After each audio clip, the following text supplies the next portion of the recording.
aujourd'hui, l'État du Sénégal s'est engagé dans un vaste programme de digitalisation de ces procédures avec le niveau technologique.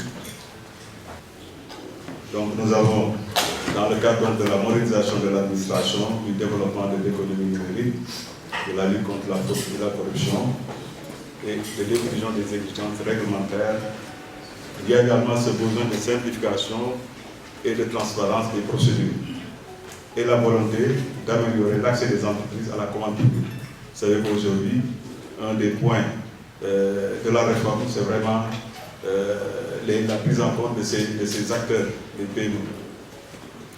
Nous tous, nous avons longtemps travaillé sur ça.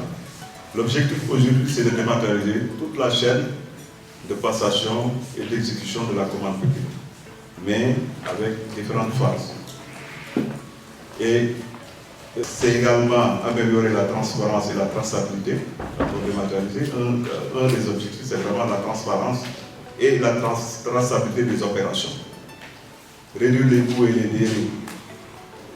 délais et les coûts administratifs, faciliter l'accès des paiements au marché public, harmoniser les pratiques des autorités contractantes. Et il faut dire également, dans le cadre de ce projet-là, nous avons, en attendant que le code des marchés soit mis à jour pour prendre en compte toutes les préoccupations de la démarche, nous avons travaillé sur un règlement de service. Et également, nous avons, dans ce projet, orienté dans une sensibilisation, formation et la professionnalisation des acteurs. L'objectif ultime, c'est également la modification du code des marchés pour être en cohérence avec la plateforme. Donc, dans ce projet, il y a plusieurs acteurs. On a mis en place un comité de pilotage chargé donc de l'arbitrage des orientations stratégiques, qui est essentiellement composé de l'ARCOP, de la DCMP, du BOX, CENOM, DTAI, AGEROUT, APIX, la CNRE. Donc ce comité a été élargi avec d'autres autorités contractantes, qui est chargé donc de la validation des orientations, de la gestion des priorités, de l'arbitrage interinstitutionnel. Nous avons également mis en place une équipe projet dans le cadre de la préparation, essentiellement constituée de l'ARCOP, de la DCMP, du BOX, de la DTAI et du cabinet des ICI. Donc ce rôle, c'est de définir donc, les documents et les processus à dématérialiser dans le périmètre restreint, établir le calendrier et les plans de test, préparer l'environnement technique. Donc nous avons beaucoup travaillé avec ces acteurs-là durant toute cette phase de test de ces 3 mois-là. Avec ces acteurs, nous sommes réunis plusieurs fois avec les remontées des autorités contractantes, aussi des candidats au marché public, pour voir leur prise en compte dans la plateforme. Nous avons également en phase de test donc, les utilisateurs. C'est l'ARCOP, c'est la DCMP, c'est les autorités contractantes, c'est les candidats au marché public. Donc le rôle, c'est de tester la solution, reporter les anomalies et de valider les fonctionnalités. Et nous avons une équipe technique constituée de l'ARCOP. Au niveau interne, nous avons une équipe technique qui est donc constituée d'ingénieurs avec différents profils. Et à côté, nous avons le cabinet 2SI, dont le rôle, c'est vraiment faire améliorer la plateforme, prenant en compte toutes les anomalies, également les besoins venant des utilisateurs. Et nous avons une équipe projet dans le cadre du bilan qui évalue les résultats de l'expérimentation, qui documente les apprentissages et prépare le plan de déploiement. Nous avons également, dans le cadre de ce projet, une équipe support. Parce que l'équipe support, c'est un peu l'interface entre les acteurs, candidats, autorités contractantes et les équipes de développeurs, les équipes techniques. Pour le périmètre fonctionnel, donc de cette phase pilote,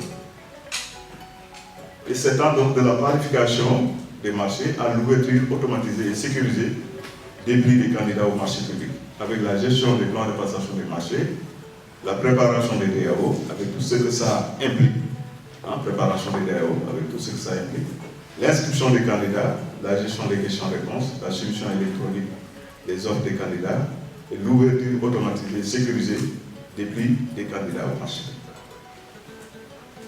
Aujourd'hui, la plateforme a été développée en microservices, avec deux interfaces utilisateurs. Donc pour le portail, nous avons un portail public réservé donc, pour les fournisseurs, pour la consultation des offres, des appels d'offres, le téléchargement des DAO, l'inscription du fournisseur, le téléversement des offres électroniques, le suivi des offres qui sont soumises et la notification, toutes les notifications qui sont faites avec, entre la plateforme et les fournisseurs. Nous avons un deuxième portail, c'est le portail autorité contractante, la DCMP et l'ARCOP, qui permet donc l'édition des PPM, la création des DAO, paramétrage des critères, la publication des appels d'offres, l'ouverture électronique des prix, gestion donc des commissions, transmission à la DCMP, l'historique et audit, avec des tableaux de bord en temps réel, et derrière un assistant IA. Donc, dans la plateforme, nous avons mis en place un assistant qui permet en tout cas d'aider tous les acteurs, que ce soit sur la réglementation, mais également sur les aspects techniques de la plateforme. Nous avons également, au niveau donc, de la plateforme, ce qu'on appelle un API Gateway, qui constitue le point d'entrée de la plateforme pour, entre autres, donc, la réception des requêtes, tout ce qui est donc, la réception des requêtes externes, le contrôle d'accès, le routage vers les autres microservices. Donc c'est vraiment l'API qui est l'interface entre donc, tout ça. Et derrière, tout ce qui est en back-office, nous avons donc ce qu'on appelle les microservices back-end pour la publication donc, des contenus, tout ce qui concerne donc, la publication des contenus, la gestion des emails automatiques, le stockage et la gestion des fichiers, parce que quand vous savez que quand les solutionnaires ou bien même déposent leur offre, ou bien les DAO sont déposés, donc c'est des fichiers, il faut quelque part, il faut donc les mettre quelque part dans un système de fichiers, pour, également qui permet donc la traçabilité des opérations, tout ce qui est donc traçabilité, la gestion des alertes. Dans la plateforme, nous avons beaucoup d'alertes. Quand quelqu'un dépose ou bien quand il solutionne, etc., il y a des alertes. Et derrière également, nous avons un système de gestion de base de données très robuste, avec PostgreSQL, MongoDB pour la gestion des documents, et stockage des fichiers avec la histoire. Voilà, donc c'est ça vraiment l'environnement de la plateforme. Nous avons mis en place aussi un dispositif d'accompagnement, qui est dit tout à l'heure avec l'assistant IA, qui est entraîné sur le code des marchés et qui est capable de répondre aux sollicitations sur la plateforme. Nous avons mis en place aussi un support téléphonique et un groupe WhatsApp. Donc tous les, en tout cas les anciens pilotes sont inscrits dans un groupe. Parce que c'est ce qui a même facilité vraiment donc, la prise en compte de certains dysfonctionnements au niveau de la plateforme. Ce qu'on a fait également dans la plateforme pour faciliter la publication des soumissions sur la plateforme, on avait demandé aux autorités contractantes, quand ils publient leur DAO sur les journaux, de mettre un lien vers la plateforme. Bon, ça vraiment les anciens l'ont su et cela, ça nous a beaucoup aidé. Et ça a permis même d'avoir quand même au niveau de la plateforme un début vraiment important de soumission. En termes de réalisation donc, et de résultats, la plateforme a été lancée donc, depuis le 14 octobre. Nous avons effectué du 3 au 7 décembre 2025 à Sali une formation avec l'ensemble des anciens pilotes, les 52 autorités contractantes pilotes. Nous avons réalisé 3 sessions de formation avec les services des ministères, le ministère des Finances, le ministère de la Justice et le ministère de l'Intérieur. Nous avons également réalisé 2 sessions de formation côté secteur privé avec les membres de l'Association sénégalaise des professionnels de l'équipement médical et les acteurs de l'économie sociale et solidaire. Nous avons effectué 2 tournées de sensibilisation au niveau régional avec les acteurs déconcentrés, avec Ziguinchor et Saint-Louis. Et la tournée va se poursuivre parce que l'objectif également, c'est d'aller vers avec les régions, de les informer, de les sensibiliser, de les former également sur la plateforme. Aujourd'hui, nous avons 400 fournisseurs inscrits au niveau de la plateforme. Nous avons réalisé des guides donc pour les différents utilisateurs de la plateforme. Ce qui a été un acquis également, c'est l'interconnexion qu'on a fait avec l'ANSD pour la vérification des NINEA dans le cadre de l'inscription des soumissionnaires. Aujourd'hui, 45 PPM ont été publiés donc, concernant 2025 parce que lorsqu'on a lancé, on a formé les anciens pilotes au mois de novembre. On en a profité pour leur demander de publier en tout cas les PPM, ce qui restait des PPM de 2025. On en avait eu 45 et 35 donc, pour 2026. Avec 15 procédures qui ont été lancées, dont 9 ont connu une ouverture au niveau de la plateforme. Pour ces procédures, nous avons par type de marché, il y en a 8 fournitures, 2 en travaux et 5 en services. Et par catégorie d'autorité contractante, nous avons 8 concernant les sociétés nationales et autres, 4 concernant les collectivités territoriales et 3 les établissements publics. Et par mode de passation, nous avons en AO et DRPCO 3 et DRPCR 12.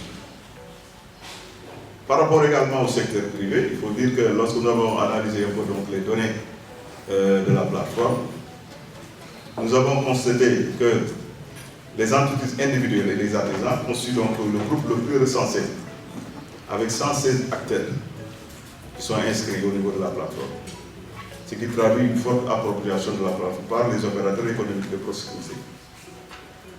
Pour les petites entreprises, il y en a 74, et les moyennes entreprises 74 également, qui représentent également une part significative des utilisateurs, tandis que les grandes entreprises 31 et les start-up pour entreprises innovantes, il y en a 37. Il affiche donc une présence plus modérée, mais en croissance. Voilà. Sur le plan donc, de la forme juridique, nous avons recensé 17 GIE et les entreprises sociales 7, il y en a 7, donc il reste minoritaire. Nous avons également pour les entreprises donc, à direction féminine, il y en a 24 qui ne sont pas fortement représentées. Et cette situation montre vraiment qu'il y a des efforts à faire dans le cadre de la sensibilisation et de l'inclusion économique des femmes dans l'utilisation de la plateforme. Nous avons quand même fait nous avons participé à beaucoup d'ateliers concernant l'ONU Femmes, avec les femmes vraiment qui concernent les dames, avec les acteurs de l'économie sociale et solidaire. Et à ce jour, il faut dire que la plateforme appelle à enregistrer 405 utilisateurs actifs, dont 257 comptes en cours de saisie et 50 dossiers qui sont registrés. Et dans l'ensemble, ces données confirment que la plateforme appelle joue un rôle clé dans la dématérialisation des procédures et l'élargissement de l'accès au marché public, en particulier au bénéfice des paiements, des entreprises individuelles et des structures émergentes.